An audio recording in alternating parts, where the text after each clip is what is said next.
বিশ্ব রাজনীতির মানচিত্রে আবারও শুরু হয়েছে দাবার খেলা। মধ্যপ্রাচ্যের শক্তিশালী তেল জোট ওপেক ঘিরে তৈরি হয়েছে নতুন ভূ রাজনৈতিক চাপ, যা বিশ্বকে নাড়িয়ে দিচ্ছে। বিশ্লেষকরা বলছেন এটি শুধু একটি অর্থনৈতিক সিদ্ধান্ত নয়, বরং শক্তির পূর্ণ বিন্যাস। ইরান যুদ্ধের প্রভাবে জ্বালানি রুটে যে সংকট তৈরি হয়েছে তা বিশ্ববাজারে কম্পন তুলেছে। ঠিক এমন সময়ে সংযুক্ত আরব আমিরাতের অবস্থান বদল আন্তর্জাতিক অঙ্গনে নতুন প্রশ্ন তুলেছে। ডলারের ওপর চাপ, মুদ্রা যুদ্ধ ও কূটনৈতিক টানাপোড়েন পরিস্থিতিকে আরও জটিল করেছে। বিশ্ব এখন তাকিয়ে এটি কি নতুন অর্থনৈতিক জোটের সূচনা নাকি বড় কোনো সংঘাতের পূর্বাভাস। ইরান যুদ্ধের পর হরমুজ প্রণালী দিয়ে তেল সরবরাহ ব্যাহত হওয়ায় বৈশ্বিক জ্বালানি বাজারে ইতোমধ্যেই অস্থিরতা তৈরি হয়েছে। এই পরিস্থিতিতে আমিরাত গোষ্ঠীগত স্বার্থের চেয়ে নিজেদের জাতীয় নিরাপত্তা ও অর্থনৈতিক স্থিতিশীলতাকে বেশি গুরুত্ব দিচ্ছে বলে মনে করা হচ্ছে। ওপেকের নির্ধারিত উৎপাদন কোটা থেকে বেরিয়ে এসে দেশটি এখন স্বাধীনভাবে তেল উত্তোলন ও বাজারজাতকরণ পরিকল্পনা করছে, যাতে যুদ্ধ পরবর্তী অর্থনৈতিক ক্ষতি দ্রুত কাটিয়ে ওঠা যায়। এই কৌশলগত পরিবর্তনের মধ্যেই সংযুক্ত আরব আমিরাত যুক্তরাষ্ট্রের সঙ্গে বিলিয়ন ডলারের মুদ্রা বিনিময় চুক্তি নিয়ে আলোচনা চালিয়ে যাচ্ছে। এটি অনেক বিশ্লেষকের মতে একটি অঘোষিত বেল আউট ব্যবস্থা, যার মাধ্যমে আমিরাত তার মুদ্রা দিরহামকে স্থিতিশীল রাখার চেষ্টা করছে। কারণ যুদ্ধ পরিস্থিতির কারণে বৈশ্বিক বাজারে তেলের চাহিদা ও সরবরাহে বড় ধাক্কা লেগেছে। বিশেষজ্ঞরা বলছেন ইরান সংঘাতের কারণে আমিরাতের রপ্তানি আয়ে বড় ধরনের পরিবর্তন হয়েছে। এর ফলে ডলারের বিপরীতে দিরহামের চাপ বেড়ে গেছে।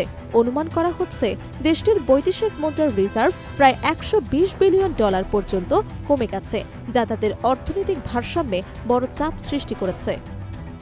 এই সংকট মোকাবিলায় আমিরাত যুক্তরাষ্ট্রের ওপর চাপ সৃষ্টি করছে বলে আন্তর্জাতিক গণমাধ্যমে খবর প্রকাশিত হয়েছে। ধারণা করা হচ্ছে যদি ওয়াশিংটন দ্রুত ডলারের সহায়তা না পায়, তাহলে আমিরাত বৈদেশিক বাণিজ্যে চীনা মুদ্রা ইউয়ান ব্যবহারের দিকে ঝুঁকতে পারে।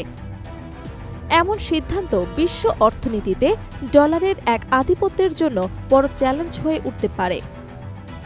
এদিকে মার্কিন ট্রেজারি সেক্রেটারি স্কট বেসেন্ট ইঙ্গিত দিয়েছেন শুধু আমিরাত নয়, এশিয়া এবং আরব অঞ্চলের একাধিক মিত্র দেশেও বর্তমানে যুক্তরাষ্ট্রের কাছে একই ধরনের ডলার লাইফলাইন দাবি করছে। বিষয়টি এখন ওয়াশিংটনের নীতি নির্ধারণী মহলে গভীর আলোচনার বিষয় হয়ে দাঁড়িয়েছে। ডোনাল্ড ট্রাম্প প্রশাসন এই অনুরোধে ইতিবাচক সাড়া দেওয়ার ইঙ্গিত দিলেও যুক্তরাষ্ট্রের অভ্যন্তরীণ রাজনীতিতে বিষয়টি নিয়ে ব্যাপক বিতর্ক সৃষ্টি হয়েছে। কারণ সাধারণ আমেরিকান নাগরিকরা বর্তমানে যুদ্ধজনিত মূল্যস্ফীতি, জ্বালানির সংকট এবং জীবনযাত্রার ব্যয়ের চাপে বিপর্যস্ত। ডেমোক্র্যাট শিবিরের সমালোচকরা প্রশ্ন তুলেছেন, নিজ দেশের জনগণ যখন অর্থনৈতিক সংকটে, তখন কেন বিদেশি ধনী দেশকে আর্থিক সহায়তা দেয়া হবে? তারা আরও দাবি করেছেন ট্রাম্প পরিবারের দুবাই ভিত্তিক ব্যবসায়িক সম্পর্ক এবং ট্রাম্প টাওয়ার সংক্রান্ত বিনিয়োগের কারণে এই আর্থিক লেনদেন ব্যক্তিগত স্বার্থ দ্বারা প্রভাবিত হতে পারে। বিশ্লেষকরা মনে করছেন আমিরাতের ওপেক ত্যাগ এবং যুক্তরাষ্ট্রের ডলারের ওপর স্থিতিশীলতা বৃদ্ধি দুই বিষয় বিশ্ব অর্থনীতির নতুন বাস্তবতাকে তুলে ধরছে। যুদ্ধকালীন পরিস্থিতিতে দীর্ঘমেয়াদী জোটের চেয়ে এখন তরল নগদ অর্থ ও মুদ্রা স্থিতিশীলতাই বড় অগ্রাধিকার হয়ে উঠছে। এই পরিবর্তন শুধু মধ্যপ্রাচ্য নয়, পুরো বৈশ্বিক অর্থনৈতিক কাঠামোতে দীর্ঘমেয়াদী প্রভাব ফেলতে পারে বলে ধারণা করা হচ্ছে।